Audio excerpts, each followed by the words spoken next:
This video is about Oryx and Crake and its relationship to Baudrillard's idea of simulation and images. And this is a fairly famous book. It makes a kind of neat pop culture appearance in the 1999 film, I think, The Matrix, which is fairly well known, with Keanu Reeves in it. And if you pay attention when the ravers come to Neo's door to ask him to go out on the town and pick up their synthetic drugs, Neo has hidden the substance or the product in question in a book. And that book, if you look at the film closely, has the title Simulacra and Simulation, which is a book by Baudrillard. And that book heavily informs The Matrix, as do other theoretical texts around art and literature of the time. There's lots to be said about that film. Anyway, so Baudrillard's book is written in 1981, excuse me, and it theorizes the idea of what he calls the simulacrum. Simple version of that is simulation, and the hyper-real, that which is real almost to the point of being beyond real. And what he suggests in this book is that we live in a world of copies without originals. And I'm just going to walk you through some of the propositions that he makes in this book. And they will become increasingly strange as we go. And so just do your best to try and keep up with what's happening here. It starts with fairly simple examples and moves into more sophisticated ones. So he has 4 propositions on the image. And the first is that it is the reflection of a profound reality. So this is about images. They reflect a profound reality. The second is that the image masks and denatures a profound reality. The third is that it masks the absence of a profound reality. And the final one, he says, is it has no relation to any reality whatsoever. It's its own pure simulacrum. So all these things have to do with representation, and I'm just going to walk through each of these slowly so you get an idea of how Baudrillard is progressing.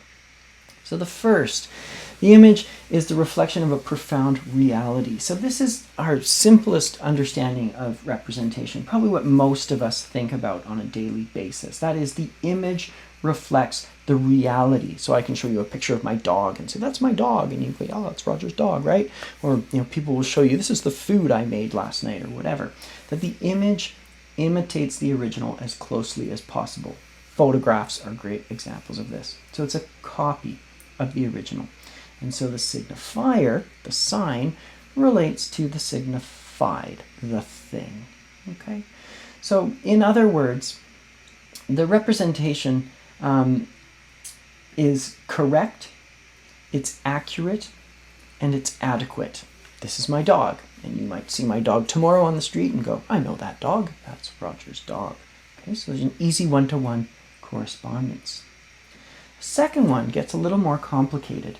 It masks and denatures a profound reality. So this is where we enter into the realm of problematic representation. The image is a copy, but it's a bad copy. It's not accurate. It tries to capture the essence of the original, but it fails to do so in any number of ways. So the image will never be as good as the original. So the signifier, the sign, the picture, the image, relates, albeit poorly, to the signified, to the thing. So in other words, the representation is faulty, it's defective, it's inaccurate, it's incomplete, or it's not the real thing. So this could be misrepresentation, okay? Presenting something so it appears other than it is, whether intentionally or not, okay? So the third and the fourth ones are where we get a little bit weird, and you kind of have to spend some time thinking about what this means. So the third one is that it masks the absence of a profound reality. So where images used to link up with reality, now they actually blot out reality. So images replace reality. And we only deal in images, not in real things. So it would be like if you grew up in your basement only with the internet, and you experienced everything in the world only through the internet. Now, if you've seen The Matrix, this is the world that Neo lives in. Everything is mediated through the computer simulation of the Matrix. Okay? So he has no relationship to real things. He has images of real things, but no real things. It's all a simulation fed directly into his brain. So images dominate our life. Okay, so this gets at questions of real experience. Okay, how do we experience real things in the world? Or do we only experience images or representations of things in the world? Okay.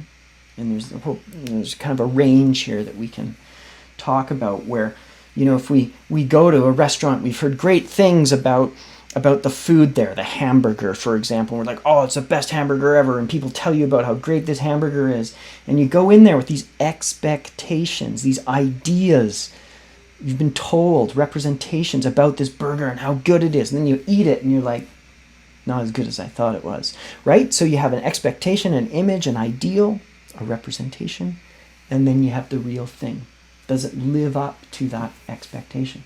So the signifiers, again, stand in for the signified. Maybe we just forever imagine a really good hamburger, the best burger ever, and we've never actually eaten one. And we have only signs at this point. Okay? So, in other words, it's no longer representation of things in the world. Rather, there is no real thing in the world. We only have the image of the thing. And for Baudrillard, this is where he's saying, this is where we're headed. This is the simulacrum that he's talking about.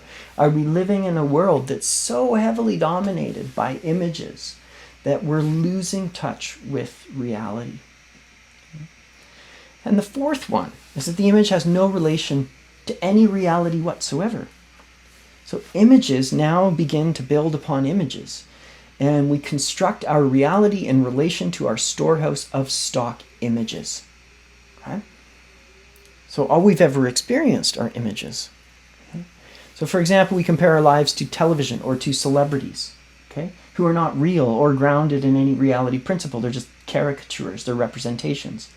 And so this is why so-called reality TV is so fake. Like, I hate that term, reality TV, because there's nothing real about it, right? It's all manufactured and manipulated, and it's produced, and it's not real. But people watch it and go, oh, I know it's fake, but I still watch it. It's like, but what are you watching? You're watching fake representations of the world, and then you're thinking that this is how the real world works, but then you say that it's not the way the world works, and then, so how does the world work? What is your real experience? Okay? And this becomes highly problematic in sometimes very direct ways. Like, people say, oh, I don't trust the media. The media is all, biased, and, I'm skeptical of it. Okay. If you want to take that tack, where do you get your image? Where do you get your information from then? If everything is fake and biased and unreal, where do you get the real? Oh, well, yeah, geez. Okay, I have my sources, but those sources are biased and fake. And we realize that at a certain point, we have to acknowledge that the real exists. So how do we access the real thing? So in other words, what Baudrillard is saying about this advanced stage of the simulacrum is that images now only circulate and recirculate. We only have images. We accept and believe the fake as real. Now, this gets pretty weird and abstract at a certain point, because you can say, I'm looking out my window, I see that there's a vehicle there, and there's a person there, and there's some trees. The real world exists. But conceptually and philosophically and politically, when we deal so heavily in images, what is our actual relationship to the real world? It becomes highly problematic, especially, now, when you have, say, the leader of the free world, so-called Trump in the United States, saying everything's fake news, fake news, fake news, fake news, fake news. And it really unsettles foundational ideas of, thinking. Okay? This is why things seem kind of volatile and destabilized now. Okay? Because we're constantly being immersed in a world that is skeptical, uncertain, maybe fake, and we're not really sure what's going on. And this is why conspiracy theories start to abound. Oh, well, yeah. And everything that's crazy tinfoil hat theory sounds plausible alongside other very rational, reasonable things, because we can't tell anymore.